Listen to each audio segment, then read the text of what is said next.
empower. Delegate, empower. Toastmaster, Kavita.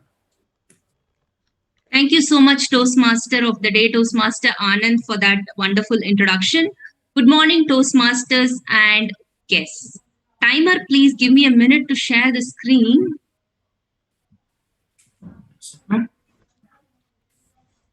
Hope my screen is visible. Yes, ma'am. Thank you. Okay. Talking about the educational session in general in Toastmasters, we have predefined topics suggested by the Toastmasters International. And those topics are Leadership Excellence series, Club Growth series. We have a list of these. So the chosen topic here is Leadership Excellence series. And under that, the topic chosen is Delegate to Empower. So let's have this session more interactive so that it's not a one-man show or one-woman show or just a one-way path. Let's have it more interactive. So I would request all of you to turn on your cameras if possible. Okay.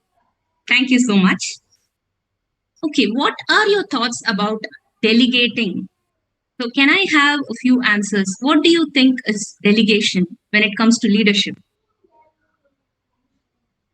Delegation means you are giving the responsibility to your subordinate to empower. You are nurturing his talent.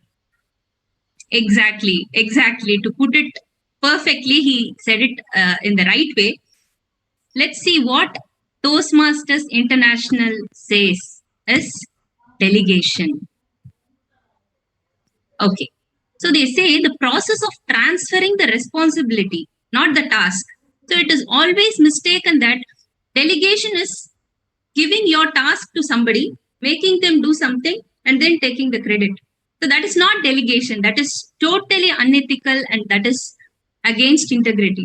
So this is something that we always face in our day-to-day professional life, sometimes in personal life as well. So that is credit stealing, right? So that is not delegation. Delegation is giving a particular responsibility to an individual and then empowering them to accomplish a specific goal. So we are not giving a task, but we are giving a responsibility to perform a task. So it makes a big difference there. In this session, we will be discussing 3 aspects of delegation. One is barriers to delegate. Why, when delegation has a lot of benefits, why we do not delegate? There are a few psychoanalysis topics here, very interesting topics indeed. And then how to overcome them with 5 steps to start delegating. And then we'll talk about the benefits. So these are the 3 things we are going to see in this session. Why do we not delegate? Lack of confidence. Can we have answers? What do they mean by lack of confidence here with respect to delegation? Lack of confidence in the ability of the team member to meet the need, meet the project requirement. Exactly, Toastmaster Priya. Yes. So sometimes we feel that we are very good at doing something and we don't tend to delegate it to somebody. We think that we are very good at it. What if they don't do it well? We don't have confidence in the person who's going to take it up. So it is not true, to be very honest. So most of the time, if you see, when you delegate your task, people do it much better than you. That is what I have seen. For example, my 4-year-old daughter, when I ask her to put the bedspread on the bed, she does it much better than me. That perfection she shows and the small folds she tend to make them perfect. So even I don't do it that way. So you might think, what does a 4-year-old have to do here? But you have to have the confidence in the person you delegate the task with. So you don't have confidence. So that is a barrier. Control. So here they mean, what do they mean by control? So they want the control. You might always see this in your professional life. People tend to have the control. To have the control with them, they don't give their task to anybody. They always have. If you give it to somebody, the control goes to them. That is again not true. You can still have the control in a good sense. But people always have this mind block that when you give it to somebody, you don't know what is happening there. They will not tell you what is happening there, and you don't have the control of that task. Selfishness. What do they mean by selfishness here? Any answers?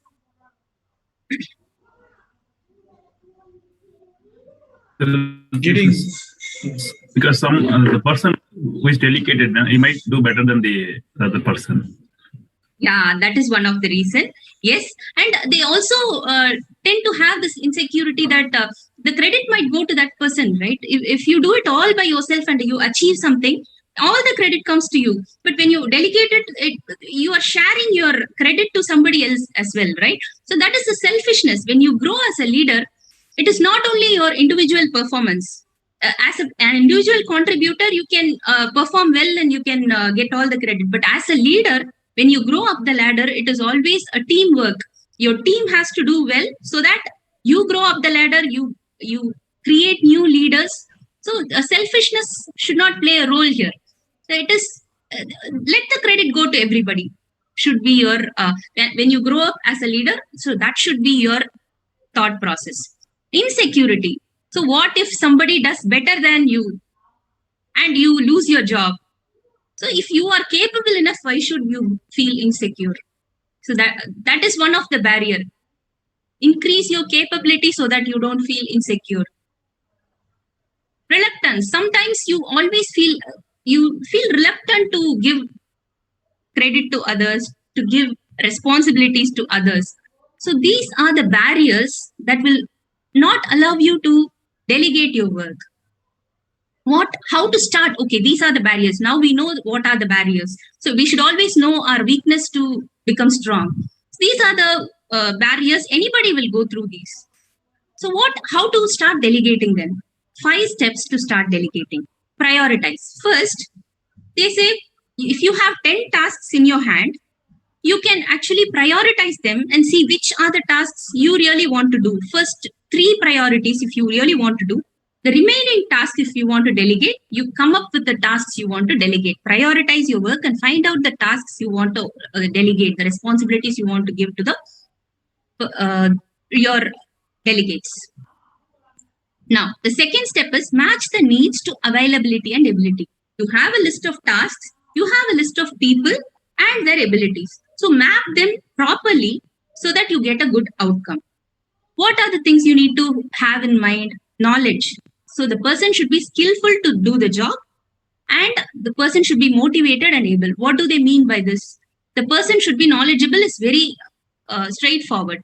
He should be skillful. He or she should be skillful and knowledgeable to do this. But this knowledge and skill is overrated actually in the industry. Because generally, if you are motivated, if you are willing to contribute, then you automatically learn the skill. So the second, being motivated is very, very important than the knowledge itself.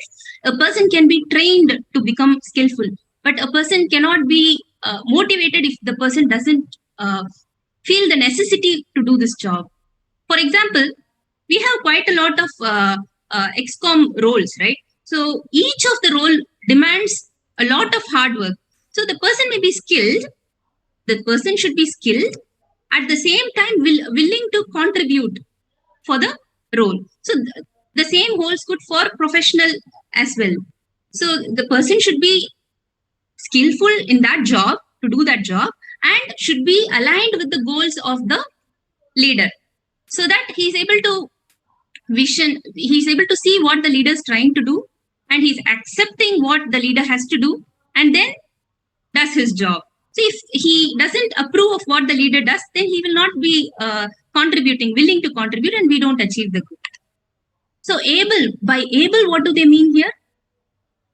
You have the skill, you are willing to contribute, but still there is a factor that is that might not allow the person to do the job. What is it? Any answers? It is the bandwidth. Suppose the person is working on too many things. You have 10 things you want to delegate. The person is working on 20 things. How will the person have bandwidth to accommodate? Even if the person is willing to do, he has the skills, he may not be able to do because of bandwidth issues. So you should also think about that when you delegate. The next step is assign responsibility. Straight away, you have analyzed all the things. Now you have to give the responsibility. What are the things you have to do when you give the responsibility to a person? Describe the task and expectation. So you don't have to tell them how to do it. So everyone has their own style of doing things. So you don't have to feed them, spoon feed them. You can say, these are the set of tasks I want to give you, and these are the expectations. You can do it any way you want. This is empowering them. So generally, my manager, when we go with problems to my manager, he generally says, come up with solutions. Don't bring problems to me. That means he's empowering us. He's allowing us to take decisions and come up with solutions. If it is applicable, he will approve. So this is the way you get empowered. So there will be different kinds of solutions for a particular problem. So each person will come up with different solutions. So there you're bringing in variety. Instead of taking the problem to a person and one variety of solution will be given by one person, when it is delegated, you bring in a lot of innovation there. So first, task and expectation, you're setting that to the individual. And then training needs. So what are the type of trainings required? Maybe you can train them, or you can suggest somebody, you can ask somebody else to train them, and you can also identify resources, like you can present a video, or you can show few documentation to acquire the skills. Empower or grant authority. This is what I was talking about. So you give the authority to them, you give the responsibility, the empowerment to them. You're not giving a task, you're giving a responsibility. You're empowering them to come up with solutions. So there you have a lot of benefits when you do that. And then establish accountability. So it should not be like, you gave me the task, but he is only responsible for the task. I'm just helping him. It should not be that way. The person should be accountable. Only then he'll take the end-to-end responsibility of the task, isn't it? So these are the few things that you can, when you start delegating, these are the 5 steps you can follow. Identifying and executing. Benefits. What are the benefits of delegation? Okay. Having spoken a lot about delegation, can few of you brainstorm on what do you think, how delegation helps? What are the benefits of delegation? Any answers? Yeah, when a person gives you a responsibility, or for example, when you take up some kind of role, in case we do in Toastmasters, we ensure that we do it with a lot of self-confidence, and we also get the help of other members as well. For example, if someone doesn't know how to perform that role properly, we may ask some advice or suggestions to improve themselves when they perform that same role next time. So that's how delegation also works. Exactly. Very true. That is one of the benefits. You also get a good rapport with people when you do delegate your tasks. That is a very important point. Anything else from anybody? Delegation improves quality of the work. So when it is delegated, also the quality of the work may get improved. At the same time, the workload can be reduced. So other person also get trained, especially in Toastmasters. So we need to pass on the knowledge. That is very true. The quality increases. That is something that I have experienced in my professional life.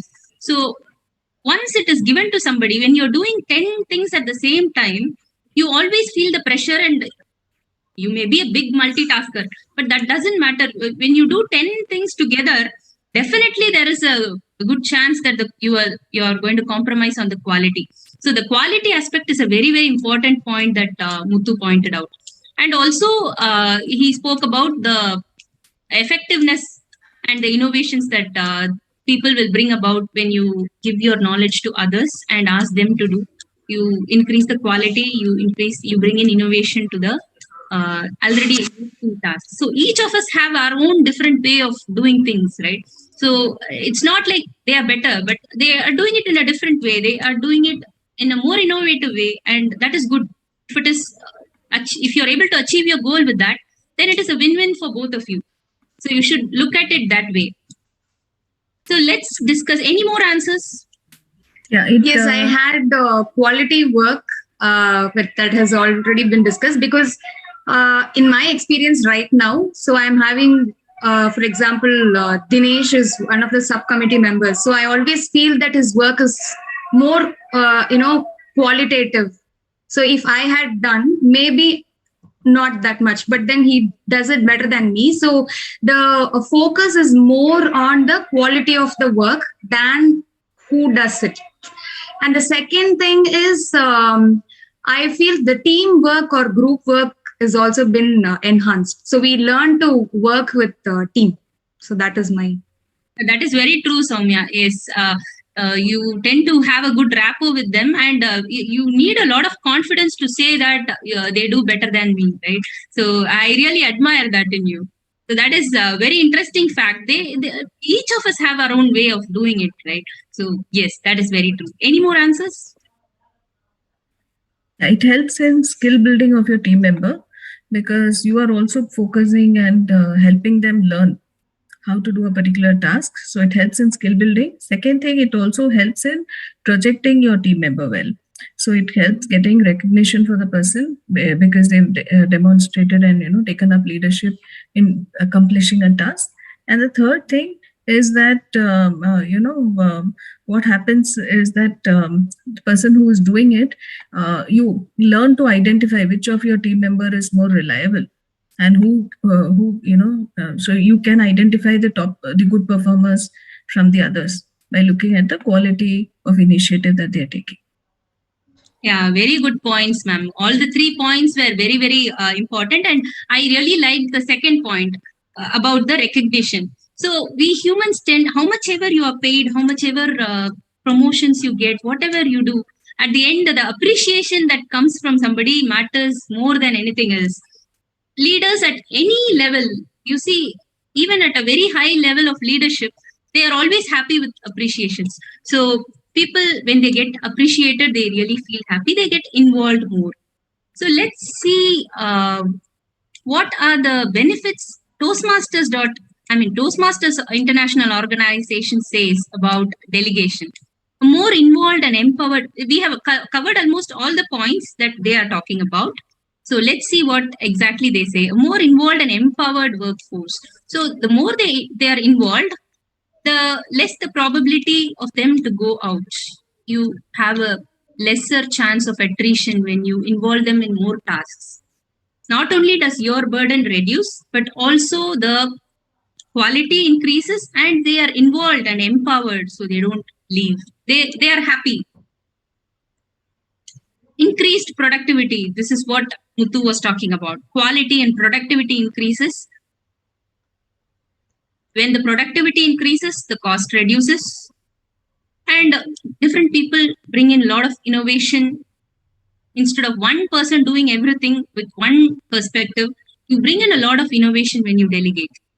And the team members get committed and your attrition level decreases. So why do we tend to have so many subcommittee members in XCOM? You not only increase their skill level, you involve them in leadership, you make them do things and they learn a lot of things, and they also get involved and they are committed to something. When you are committed to something, you don't leave. That is the essence of life, right? You get committed, you don't leave. But you are just contributing somewhere, then there is a good chance that you leave. So these are the benefits of delegation. Having spoken a lot about delegation, I think we all should delegate our work when it comes to professional as well as personal life, because delegation plays a vital role and it increases the quality. It has lots of benefits and it will also reduce your burden to a great extent. So recently my manager left my organization, and the last day when I spoke to him, this is the one piece of advice he gave me: to delegate. If you delegate, you will see the difference in the team, and you will also see that your work gets reduced and the quality increases. So it's a win-win for all of us. So this is what I have, and I would like to conclude with a very powerful quote by an army officer of the United States, General George Smith Patton Jr. Never tell people how to do things. So when you delegate, you should be very careful. It is not about credit stealing. It is not about giving your work to somebody, but it is about empowering somebody, giving the responsibility to somebody and making them the next leader.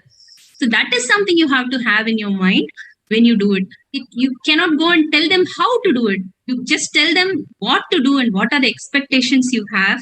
And then you tell them what to do and they will surprise you with their ingenuity. So that is something I have seen in my professional as well as my personal life. I gave examples. I'm sure all of us will have examples, and let's delegate our work, both professional and personal work, so that all of us are happy and all of us are productive and cost effective. Over to you, Team Modi.